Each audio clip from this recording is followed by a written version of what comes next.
dalam ayat yang lain, barang tiga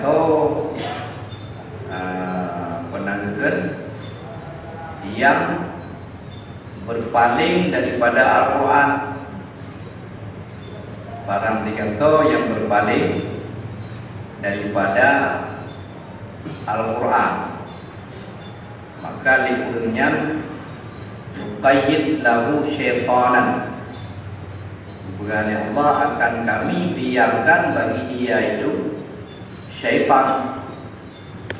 Jadi syaitan akan fahuwa lahu qarin, akan menjadikan ya Allah Ta'ala dan dibiarkan syaitannya menjadi teman akrabnya, yang orang yang berpaling daripada Quran. Oh, hana seperti ini yang hukum Al-Quran. Hukum Quran hana sesuai ini, hana relevan. Maka wadahnya ya Allah keurangnya dibiarkan, nuqayyid, kami biarkan lahu syaitanan, urangnya dikuasai oleh syaitan. Biarkan urangnya dikuasai oleh syaitan. Fahuwa lahu qarin, maka dia bagi syaitan adalah teman akrab, qarin, teman akrab, teman setia. Jadi pokoknya bapa hidup jika selalu saja syaitan, maka semakin diuji daripada pokok berdunia. Jadi orang kata kita ni orang yang pakat robah Al-Quran, pakat macam-macam dipakat, yang semakin jauh daripada kebenaran, makin jauh, makin laju berdiri Allah, kesalahan-kesalahan yang terjadi baharunya. Karena kalau biyu di Allah saja mulanya syaitan dan hanai biu-biu,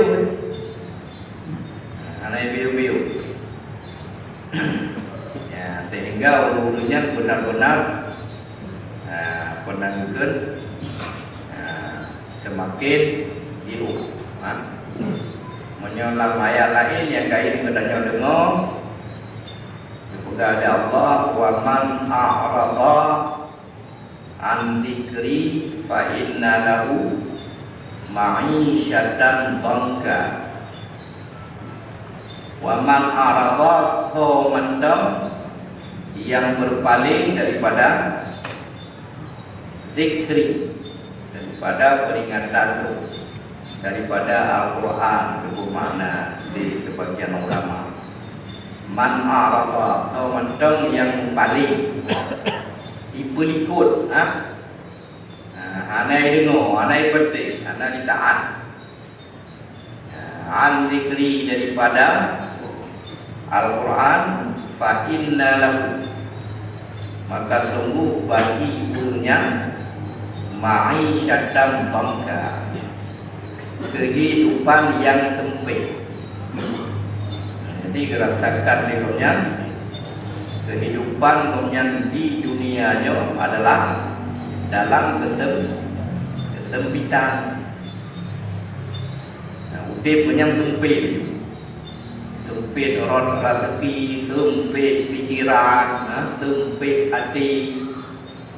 Dalam pendapat ulama itu sempit lam kurang. Karena kemudian tidak mau mengikut Quran, berpaling daripada Quran. Bagaimana maksud di Quran begitu gak baca di Quran mana?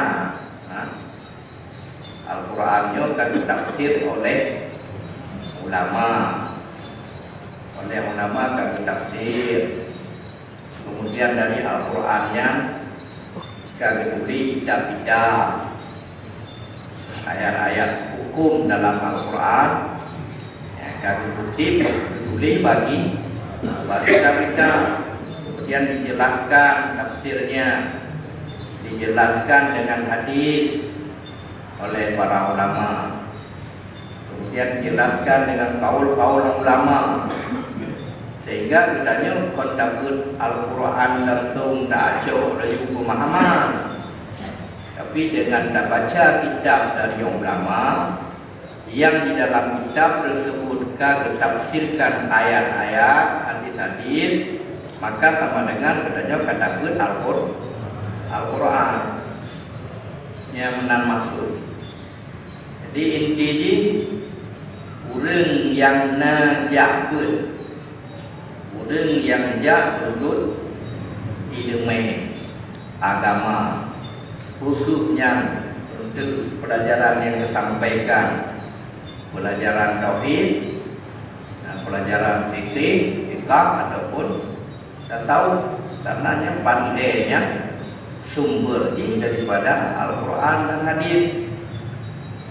Jadi punya ada tim jabut, ada tim jamuno yang termasuk makna berpaling. Ya, lebih mudah kita buka laju HP, buku yang boleh yang dan beri gitu. Ya, enggak boleh kitanya dendam tadi tata cara sembahyang sunat tahiyat mesti ingai dulu. Boleh juga apa api apa Google tata cara salat tak iya jobi tu juga je nang jobi adi ya kan amai lagi semayang lagi buat mana nabi tinggal kudu HP kan nyanyo ditanya anak dajak pak ulama anak dajak bunuh. Jadi dikhawatirkan itu ya katanya bukunya salah. Kon hanya dah baca, dia dah baca ini tapi tak pasti digoda pak ulama. Jadi lampunya urutnya sempit undi pun yang berpaling daripada Quran.